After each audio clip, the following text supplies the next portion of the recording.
Archaeologists have discovered yet another ancient anomaly, which has linked a now lost but once clearly advanced global civilization.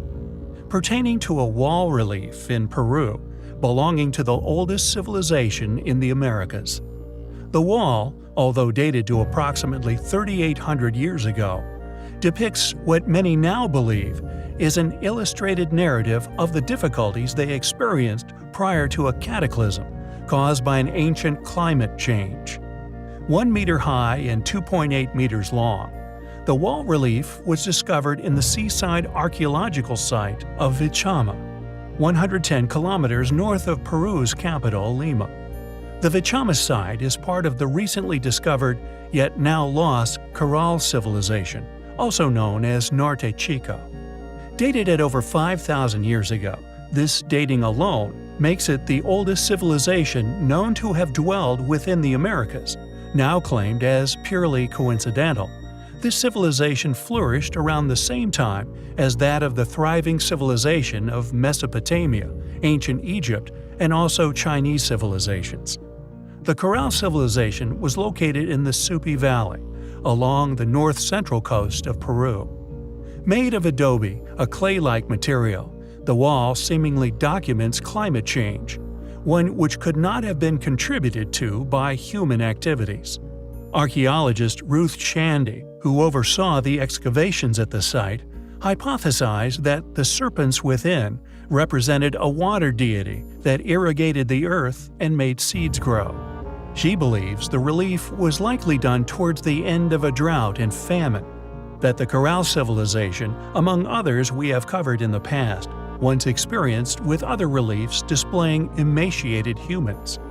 Many self-funded archaeologists now believe, like we have postulated, that the discovery reinforces the notion that these early humans were depicting the difficulties they faced due to climate change and a depletion in available water for irrigation, which had a large impact on their agricultural production.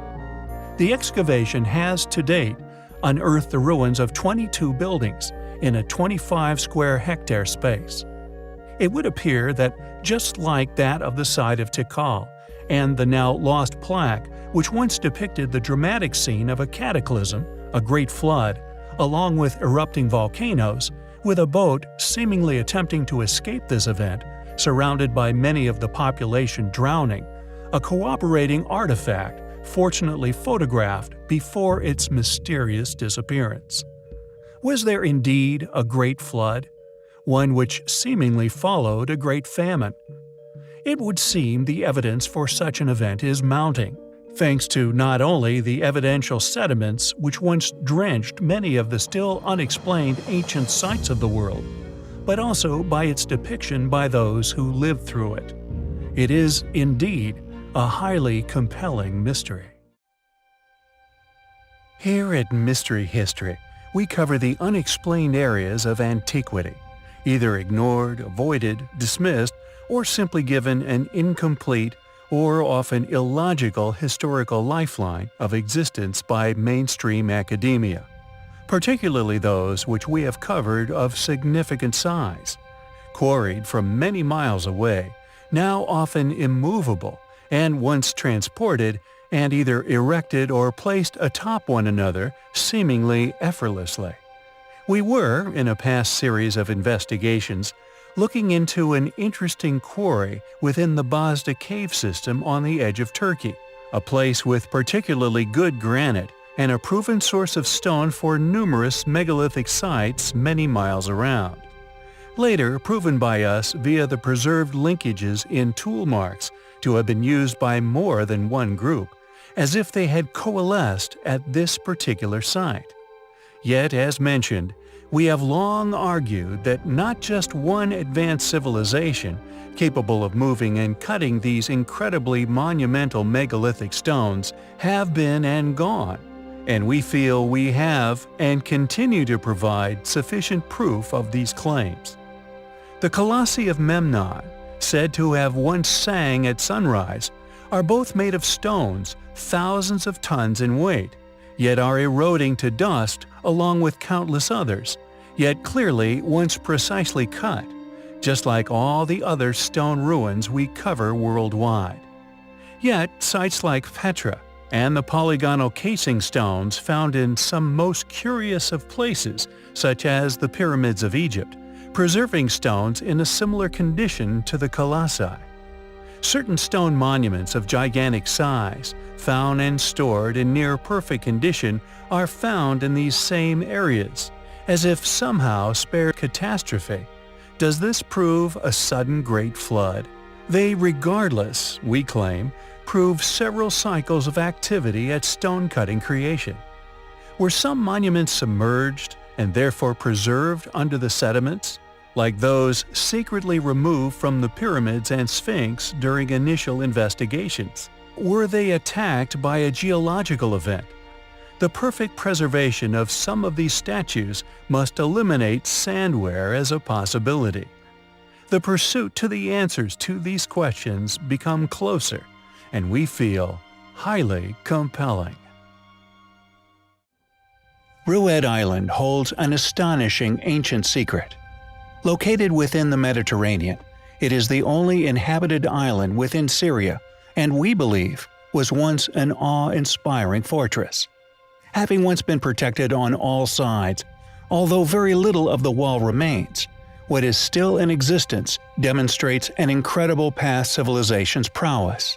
Like with so many other ancient sites around the world, it was constructed using enormous megalithic blocks, once somehow masterfully placed atop one another.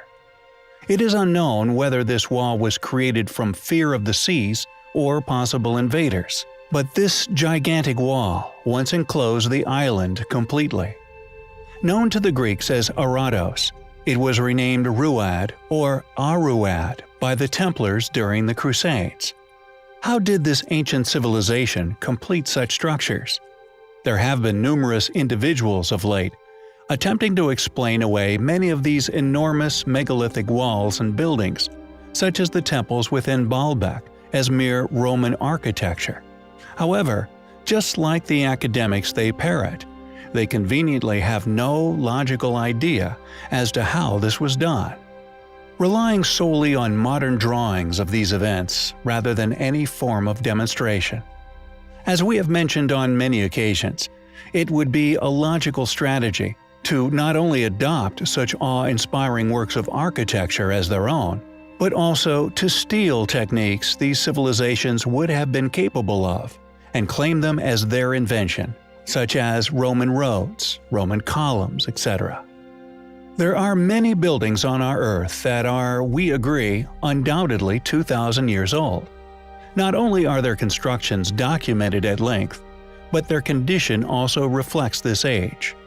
However, with ruins such as the Baalbek temples, and indeed the Wall of Ruad, their condition, along with the inexplicable nature of their construction, is not only indicative of lost knowledge, but subsequently evade current explanation.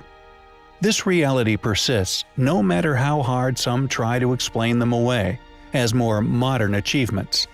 Yangshan Quarry, Gornea Shoria, the Pregnant Woman, the Colossi of Menman, the list goes on. All these ancient builds incorporate blocks well into the thousands of tons, with countless more lost to history. How these structures were built is a mystery. Yet, if they were indeed completed by our own more modern ancestors, why is this knowledge lost to the eons? Why did these civilizations not continue these miraculous feats of engineering?